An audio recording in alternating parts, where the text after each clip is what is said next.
IVF చికిత్సలో 25% భారీ discount, free doctor consultation, free ultrasound scan, logo launch, Andro max advanced male infertility centre ను కూడా ప్రారంభించారు. CM Revanth Reddy కొన్ని వ్యాఖ్యలు చేశారు. పక్క రాష్ట్ర ముఖ్యమంత్రి చంద్రబాబు 18 గంటలు పనిచేస్తున్నారు, నేను కూడా ఆయన స్ఫూర్తితో పాలన అందిస్తా అని చెప్పేసి రేవంత్ వ్యాఖ్యలు. సార్ ఒక విషయం అన్నా, నీతి బాహ్యమైన రేవంత్ రెడ్డి 18 గంటలు పనిచేసినా 20 గంటలు పనిచేసినా ఒరిగేది ఏముండదు. పరవస్తు చిన్నేశ్వరి గారు ఒక విషయం చెప్పినాడు, ఉదర పోషణార్థమై కాకి చిరకాలమున్న నేకార్యమగునన్నాడు. ఎప్పుడు స్వార్థం ఆలోచించే రేవంత్ రెడ్డి 20 గంటలు కాదు కదా 24 గంటలు పనిచేసినా కానీ ఈ రాష్ట్ర ప్రజలకు ఓనగూరేది ఏముండదు. ఆయనలో రాజనీతిజ్ఞత లేదు, ప్రజల పట్ల అభిమానము లేదు, ప్రేమ లేదు. కాబట్టి ఆయన పరిపాలన ఎంతకాలం ఉన్నా అది కేవలము ప్రజల యొక్క సమస్యలు ఇంకా పొడగవడమే తప్ప తగ్గడం లేదు. పక్క రాష్ట్ర సీఎంతో పోటీ పడతా అని చెప్తున్నారు. ఏం పోటీ పడతారు? దేనికి పోటీ పడ్డాడు? సూపర్ 6 అంటే 5 ఎక్కడ అభివృద్ధి చెప్పండి? దేంట్లో అభివృద్ధి? ఆయన వ్యాపారాల అభివృద్ధిలో, ఆయన కుటుంబ సభ్యులు అవినీతిలో, వాటిలలో అభివృద్ధి చెందుతున్నారు.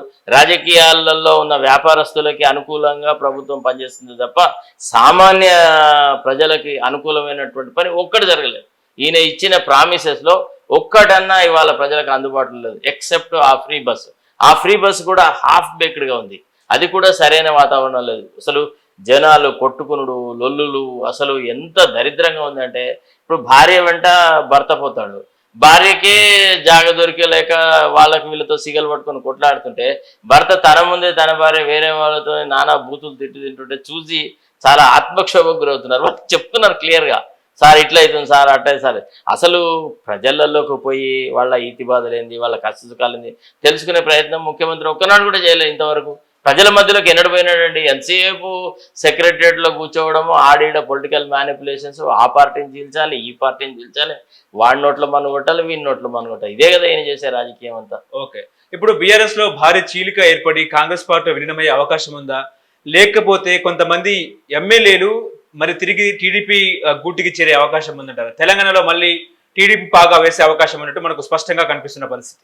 అసలు ఇప్పుడు తెలంగాణ కాంగ్రెసే ఒక టీడీపీ విభాగంలాగా తయారైంది. ఓకే, తెలంగాణలో స్వచ్ఛమైన కాంగ్రెస్ కార్యకర్తలకు కానీ కాంగ్రెస్ నాయకులకు కానీ గుర్తింపేది, గౌరవం ఏది. ఎన్నిసార్లు పిసిసి అధ్యక్షుడిగా పనిచేసిన వి హనుమంతరావే గుటగుట ఏడుస్తున్నాడు, నాకు ఒక అవకాశం దొరకలేదు, ముఖ్యమంత్రిని కలిసే ఛాన్స్ లేదు, ముఖ్యమంత్రి నాతో కలవడు, మాట్లాడు అని. అట్లాంటి ఏ సీనియర్ నాయకుడికి, కాంగ్రెస్ మ్యాన్కి, అంటే కాంగ్రెస్ భావజాలాన్ని నమ్మి కాంగ్రెస్ సంస్థలో ఎదిగిన వ్యక్తులకి ఎవరికి గుర్తింపు, గౌరవం ఉంది? ఒకళ్ళిద్దరు ఊతుగాళ్ళు ఉన్నారు, ఆ బల్మూర్ వెంకట్ అట్లాంటి వాళ్ళను ఒకళ్ళిద్దరు తీసుకొచ్చేసి వాళ్ళకి ఏదో పోస్టులు ఇచ్చేది. వాళ్ళకు కూడా ఎందుకు ఇచ్చినాడు అంటే కేవలము ఈయన యొక్క గుణగణాలను వాళ్ళు లేని ఉన్నట్టుగా పొగుడుతున్నారు కాబట్టి.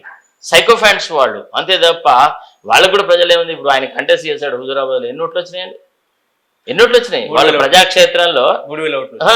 ప్రజాక్షేత్రంలో వాళ్ళకున్న విలువేంది? వాళ్ళు ఏమైనా హైదరాబాద్లో అల్లర్లు చేయమంటే, నలుగురు గ్రూపును పట్టుకోమంటే డబ్బులు ఇచ్చేసేసి కొంత మంది మార్బాలాన్ని సమకూర్చుకుంటారు, ఇళ్ళలు వేస్తారు, స్లోగన్స్ ఇస్తారు. అంతకంటే ఎక్కువ వీళ్ళకు ప్రజల్లో గుర్తింపు, గౌరవం అయితే లేదండి. ఓకే.